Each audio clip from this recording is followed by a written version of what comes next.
I'm going to put you in here under Dean. Dean, Bob. Well, Dean was just one thing I did. I Don't don't think. Yes, sir. Thank you. Clean these out E- for. It sounds. D. But people like that. If you give Sounds- me a hand cleaning I guess so. because what's Will his name?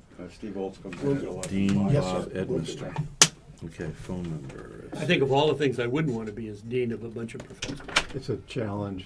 Yeah, it's really. because I think they are the most.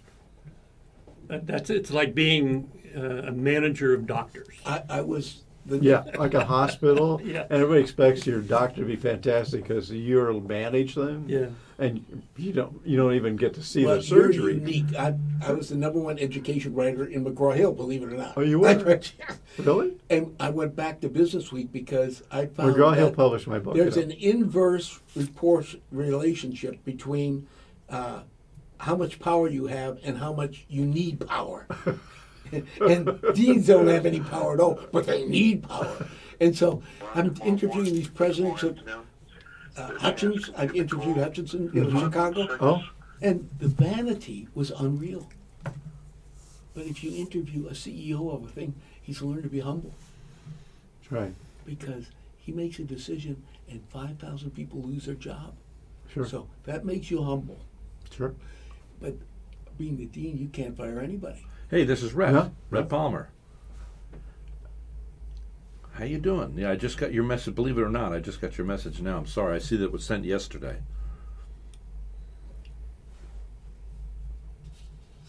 Okay. I thought that was a pretty good session. Oh yeah. Yeah, the first hour was I good. want to get back. Okay. To that. We got half an hour. Okay. Don't worry. Okay. Well, it's your intake on that. I love I hope not. How many weeks has it been in there not started?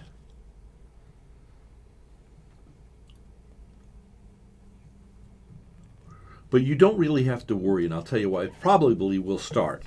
But if it didn't start for some reason, I would first check the fuel, because sometimes it seems that it gets low on fuel. I don't know if if it evaporates or whatever. But remember, that car is so light that they could just push it out of your garage and they can push it up. Believe me, I've pushed that thing a few times. Believe it or not. So you don't.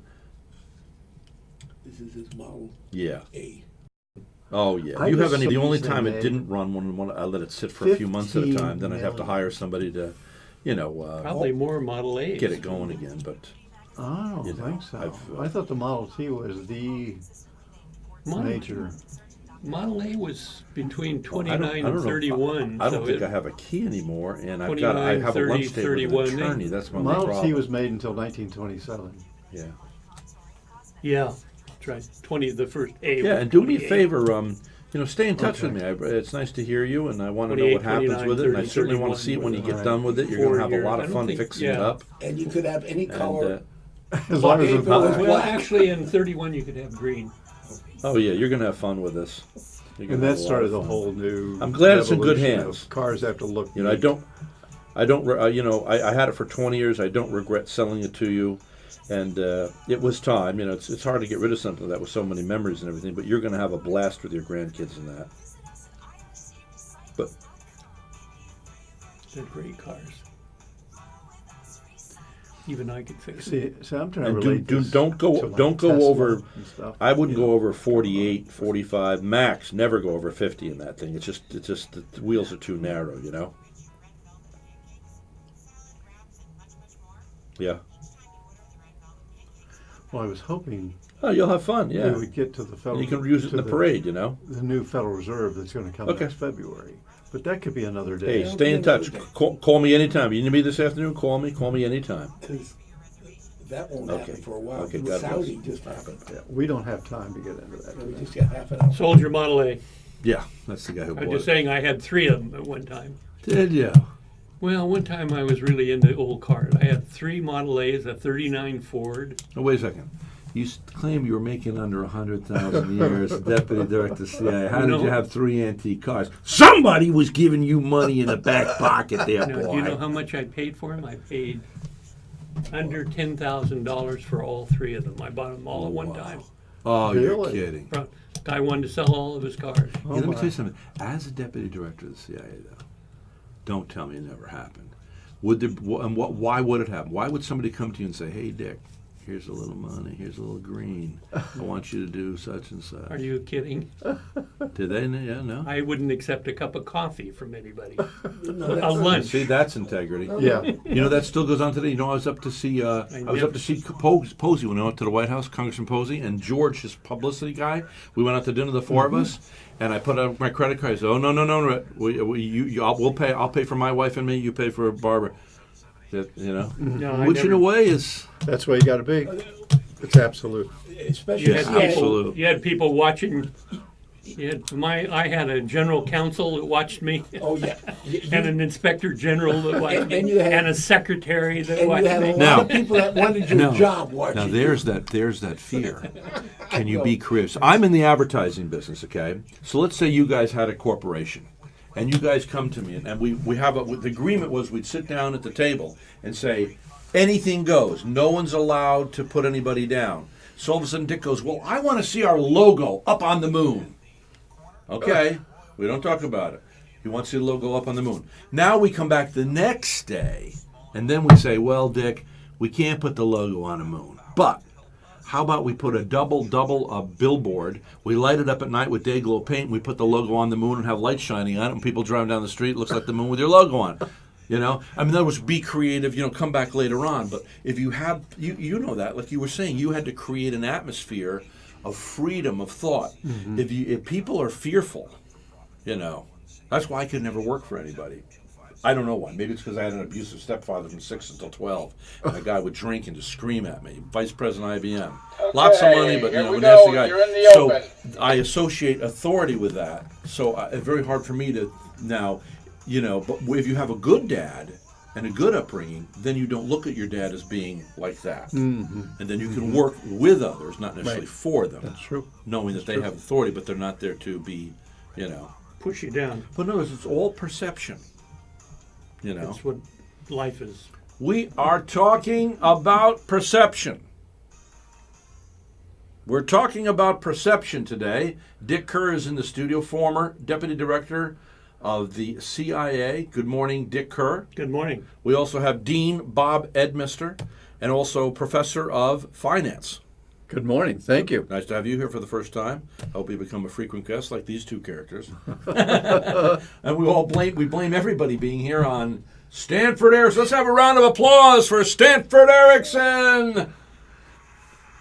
You know what would be Stanford, you're such a giver. Thank you. What would be interesting is Dick has gone to Saudi, and Trump went there, and I thought what he did came off pretty well. But Okay, what I'd like do to say one thing on behalf of everybody in the world's looking at this, and Bob Edmister, we were talking about it back in the kitchen, that when his wife pushed his hand away, everybody thinks like maybe they were having a problem. Now, by the way, you guys have been married here, you have females in your lives. Okay, have you ever been with a female who didn't do that at some time?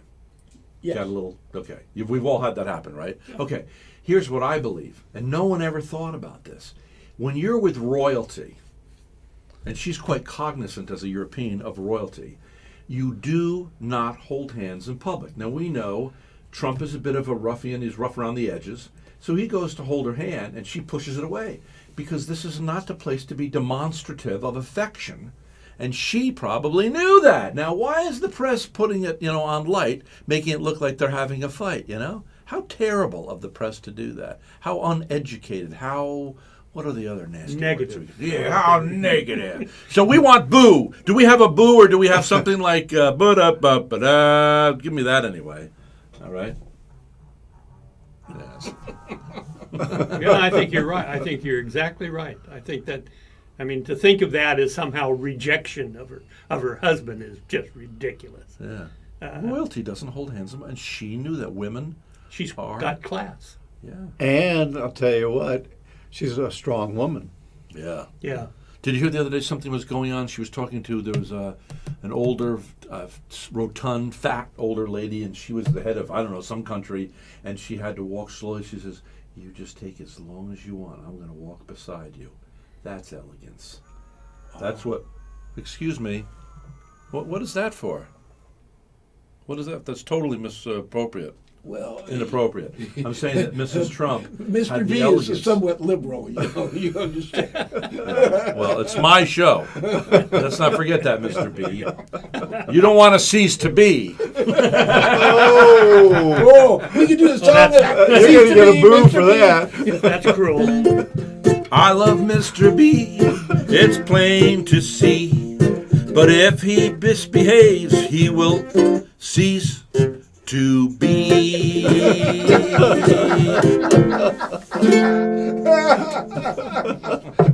I hope you tape that, Mr. B. All right, enough of the sound effects. This okay. What were we talking about? No, it's very serious though that she had the class and elegance by that fatter older lady to say, and the older lady said, I have to take my time. Just said foots or whatever it was, the situation I forget. And she said, you just take as long as you want. I'm going to walk by you. And then they happened to catch that. Somebody caught it. I doubt it was the liberal press that reported it. They are coming at this president like I've never seen it before. Do you know? Do you recollect? Do you remember back? Because my stepdad, second stepdad, was a really good guy. He was a Democrat, and I remember when Reagan was running for office, he said, "Oh, I can't imagine. Can you imagine a Hollywood actor becoming the president?" And actually, he turned me. I was like, "Yeah, a Hollywood actor. They're not known for being that adroit, or what's the right word? Sharp. Not the sharpest knife in the drawer, right?" And so, and then the press thought he was a dingbat. And Ronald Reagan goes down in history as one of our greatest presidents. There's Washington, there's Lincoln, and there's Reagan. Stan, you just published an op-ed that had a lot of this in it. Why don't you tell some of those stories? Well, in terms of Reagan, we forget that Ronald Reagan, when he was governor, the first 2 years, he was not liked at all. He was disliked. And I remember he was in a African-American church. He had his 3x5 cards, and he was talking, and then some African-Americans in the back started saying, "You're a racist, you're a racist." He looked at him. I was watching. His eyes narrowed. He picked up the 3x5 cards and says, "I don't need this," and walked out. I mean, what if Trump did that today? I don't need this. Oh, what a disaster.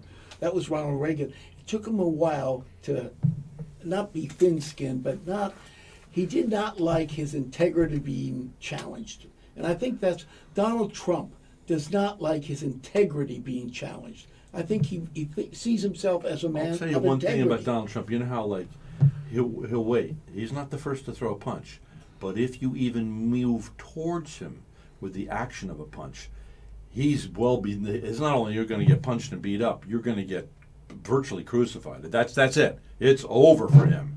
But And I think Reagan also had a couple of characteristics that were interesting. One, he had a good sense of humor, Oh my word! and he could turn. Remember when he got shot and the doctors were going to work on him? And, well, I just hope that they're Republicans. Yes, I mean, he just had a knack for turning a difficult situation into a. And Mondale was running against him, who was younger. He said, Yeah. "Well, I promise from now on I won't bring the inexperience and youth of my competitor up anymore." Yeah. I mean, he was very good, and also he had spent an awful. I've read it in its entirety. Pretty but I'm sure you sophisticated. perused it, right? Pretty And it's soph- really cool. I'm sure all of us have looked Yep. at it, right? Yeah. Reagan's diary. He also, in college, he majored in economics. He loved economics. And I See? interviewed. Bob would have liked him. Yes. Oh, yes. When He's my man. I sat through several sessions with Reagan in foreign policy issues. And one thing I found that always was kind of fascinating to me is that sometimes I had the impression that he actually, he played all kinds of roles Yeah. in the movies. Yeah. And sometimes I had the impression that he used Yes. his movie experience Sure. To play the part of the president. to actually transfer knowledge about a particular issue. I just kind Like of how? What do you mean? For instance, I remember sitting in a discussion of the Philippines. We're having a very difficult time with the Philippines at that time. Marcos and things were really a problem. And I had the feeling that his experience, he played a role in a movie about the Philippines and the Hucks. And I had a feeling he was taking some of the lines that he had learned in that movie and was playing them out during the session. You want to know what's really amazing? We're sitting here talking about Ronald Reagan, and I think I'm in awe of him. Are you? And Oh, you're in yes. awe of I him. thought Okay. he was one of the Okay. better presidents. Yes. Now, well, I forget that, we're just, the three of us are neighbors here in Vero Beach, Florida, okay? And we forget, and all of a sudden Dick starts talking about he's hanging out with Reagan. Well, I wasn't it's hanging out. like, I was sitting in the same room involved. yeah? Well, that's quite a privilege, pretty my close, friend. I'd say. I mean, I would say, I can't believe it. You know what I'm saying? Ronald Reagan had photographic memory, and so idyllic memory, so that he could remember those lines. I remember he was with a group, and they said, "Well, you were in Chicago and you did your first acting in Chicago," and he remembered the lines that he did in Chicago. Cuomo, who I got to meet, the original Cuomo, the dad who's now passed, Yeah. I'm sorry to say, really nice man. And he had, my friend was his front man, Howie Schaefer, my good lifelong friend in Albany, New York, was his front guy. And he said that he could look at a speech once, and then it was committed to memory. Yeah. Which Theodore I- Roosevelt You want to hear a had funny that. story about me and Cuomo the first time we met? My friend David Usher, myself, and Howie Schaefer, before Howie Schaefer worked for him. So we totally don't know him. He's running for the mayor of New York City for the governor of New York State for the very first time. I think he maybe already been the mayor. I forget, Cuomo, the original Cuomo. Anyway, so we're talking to him. We hand him the camera. And he says, give me that, or he says, give me the camera. So it was, it was a film camera back then, a little brown ear throwaway or whatever. So he takes a picture of the three of us. So we go home, we get it to Philip and said, hey, this is a picture that Cuomo took of us. We didn't get a picture with Cuomo. Is that stupid? You didn't do a selfie. They didn't have them. Can you imagine that? I was like, duh. But you talk. I did have a fairly for 2 months between the election and the inauguration. I briefed President Reagan nearly every day You at did. his house in Amazing. Pacific Palisades. It takes a certain kind of mind, though, to be a politician. Erastus Corning was the oldest living mayor in the United States of history in Albany, New York. So he was just really an astute politician. Just like, so was Clinton. Did you smoke marijuana? Well, I put it to my lips, but I didn't inhale it. That's just genius. There you got everybody that ever did and everybody that ever didn't. Anyway, so they said, I'm going to get Erastus Corning. He says, Mayor Corning. He says, watch this. Mayor Corning. He says, yes. He goes, well, what's your favorite color? And there's a pregnant pause. And all of a sudden the mayor goes, plaid. You can't go wrong. How are you born with that ability to walk the razor's edge? Because I remember I was taking a tour maybe in the past 15 years in Washington, and we were at the site for the man who promoted peace, the black man. How can I Martin forget? Mandela? Martin Luther King. I King. flew over Right, to yeah, Africa right. with his wife, as a widow, But anyway, so we're there, and the man's talking about, the evening is there, and this man's talking about Lincoln. And what's amazing is that he spoke about Lincoln and was a very knowledgeable man. And I didn't realize that Lincoln would walk up to the razor's edge. Remember, we were talking about integrity. But then later on, in the same speech, he takes 3 steps back.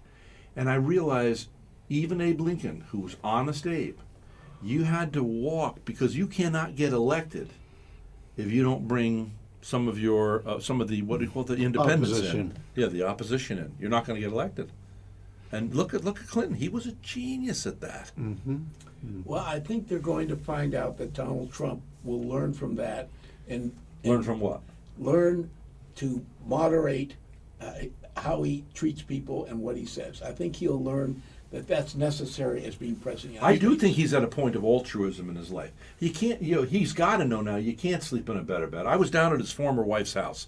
They have all this gold filigree furniture. I couldn't find a pleasant seat to sit on in the whole place. It was during one of these events for, a charity, right? And it's like, where do they sit? Do you have a room where you kick up and watch TV? It's like, You have a comfortable leather chair. Their whole shtick is for. I told you when I met Ivanka, I said, "How do you?" His daughter. I said, "We're alone in a corner." I said, "Well, I might as well talk to her. Hi, how are you doing?" And I'm Rhett. Blah blah blah. I said, "Do you mind if I ask you something personal?" I said. She said, "Sure." I said, "You don't have to answer me." I said, "But how do you stay so thin?" Because remember, if she looks thin on camera, they're gaunt in life. Because I've known some people in Hollywood and in movies and TV, and you have to be very gaunt because it adds 15 pounds to you. Okay, so she says, well, I eat 4 hard-boiled eggs a day, and I only eat the whites.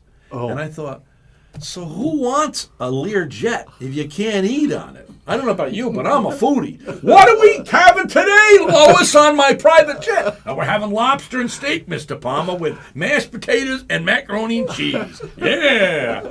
I mean, if you can't eat well, who wants it? Yeah, I agree. Yeah, but she has the character. I agree. She wants to look great. Yeah, women amaze me that they're willing to sacrifice. You know, That's self-control. Just Yeah. the fact that they're willing to wear the heels. I mean, you got to admit, heels, man, ooh la la, Hey. and they know it. And they hurt. Dick, Can you Have imagine? you ever worn heels? I did. No, My friend, that's a personal yeah. question. I did. When I was a boy, Tony Calici and I, who's now a famous attorney down in Miami, Tony Calici, a Greek kid down the street from me, and his parents owned the banana company in town. They also owned a Pontiac dealership, you know, and another kid named Brian. Well, we dressed up. Do you remember the song Shirley, Shirley, Bo Barely Fee Fi Mo Merly Shirley? It's the name game, Jerry, Jerry, Bo Barely Fee Fi Mo. Anyway, whatever name. So we dressed up like these three black ladies. I think we were in maybe 6th or 7th grade. And we put on the heels, we put on the earrings. I remember the earrings. They clamp on the lobe. They hurt so bad. I thought, what woman would put up with that? And then the heels were horrible. I kicked those heels off and I thought, never again. I cannot imagine what it takes for a woman to wear heels. But ladies, I am so glad you do. you know, Peggy Noonan has been very critical of Trump. Yeah. If you read her book about Reagan, she thought he was an amiable dunce who just read her lines well. I mean, that's Peggy Noonan. And my experience with Reagan is he was a very profound, very bright man who knew when to be quiet and when to save his energy. Was that your experience, Dick? You were with him much more Yeah, than I mean, I briefed him not every morning, but on a regular basis for Well, Dick. 3 months. Do I sound like him, Dick? God bless you, Dick. It's good to see you again. A little. Yeah, I'm channeling through Mr. Palmer. Can you tell me what those briefings were like? Yeah. What was Reagan like? Did he just sit there Yeah. quietly, Well, or did he ask No, questions? he would. or what? I would come in. You know, it's very interesting because Privilege. the first time I got there, I wrote an article about this, by the way. So there's nothing classified or anything about it. It was published as an unclassified Did you article. get that, Bob? It's not classified. But I went to his home in Pacific Palisades, which was not a palatial home. It was a nice house. And I walked up to the door, nobody there. Knocked on the door. Security guy came. His security person came to the door. Is this while he was president or This after? is just after he was elected. Oh, my But before word. he was inaugurated. Oh, my. And the guy said, well, "Yes, who are you?" I said, "I'm CIA. I've got showed my credentials. I'm here to brief the president." He said, "Oh, good. Well, come in. Yeah, we're expecting you." And I walked in, and he said, "I'll sit with you." And I said, "No, you're not permitted to sit on this briefing. It's for the president only." And he said, "Okay." And so he said, "Come in." Went into the den. And the president came in a bathrobe, and said, "Well, you want a cup of coffee?" And we went into the kitchen. Mrs. Reagan was sitting there with the dog, having a cup of coffee. I got my coffee. We went back to the den, and I said, "Well, this is the first time I'd ever met him, and the first time I'd ever briefed him." And I said, "What I propose is to show you the book that we have for you, and to comment on it." And add any things that we think are useful for you to know, and then ask obviously anything that you. What kind of secrets are these? It was It was like our morning newspaper about intelligence, what was happening in the world. Very little. A lot. Intelligence. I'm sorry. I couldn't- No, a lot. He opened the door for that. No, I mean, And so what I would do, and I decided very early on, because he was very interested. He'd read. If you gave him something to read, he would read it. So I became very careful.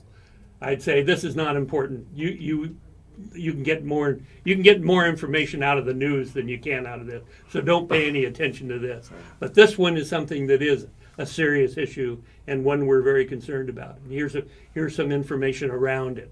And so he would ask questions, intelligent questions. He was a smart guy. He knew a good deal. When he wanted, he would express views about things. It was Cool.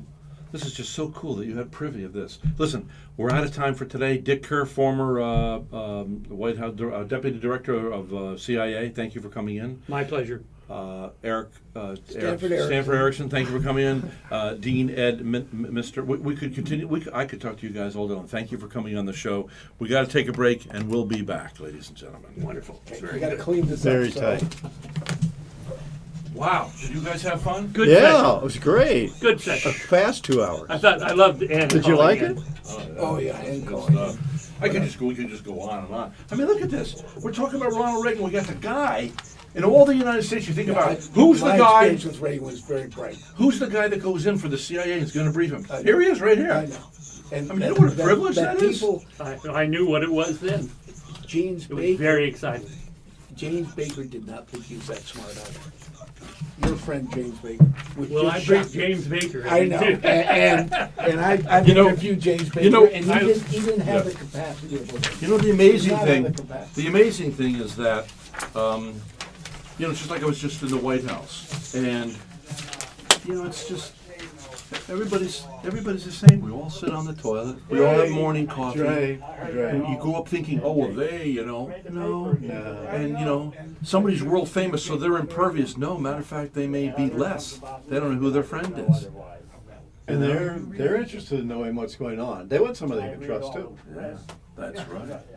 So, anyway, Dean, I want to get to know you better and have Great. some fun together. I do too. Okay, great. So if you want to do a lunch to try to put Yeah. together some kind of a cool, Well, high level. I want you deal. to, could you do me a favor? Yes. Would you take this water Oh yeah. and this Sorry. water and put it Okay. back in our refrigerator? Yeah, and there's Okay. part of a bottle. Is that there. yours That's or no? mine. I'll drink Okay. that one. You put that in your pocket. Yeah. And that Okay. way you can drink it and not waste it. Okay, sure. All right. Sure.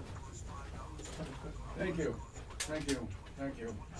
Hey, look who's here. How are you? I heard you reading the paper this morning, and I learned a lot of things about Jacob on the music. And you listen. Yeah, I was on the way to Fort Pierce when you. you know him. At the church, you go there. Well, this is Silvertone. This is what Yeah. they did. That's in today's paper too. That's great.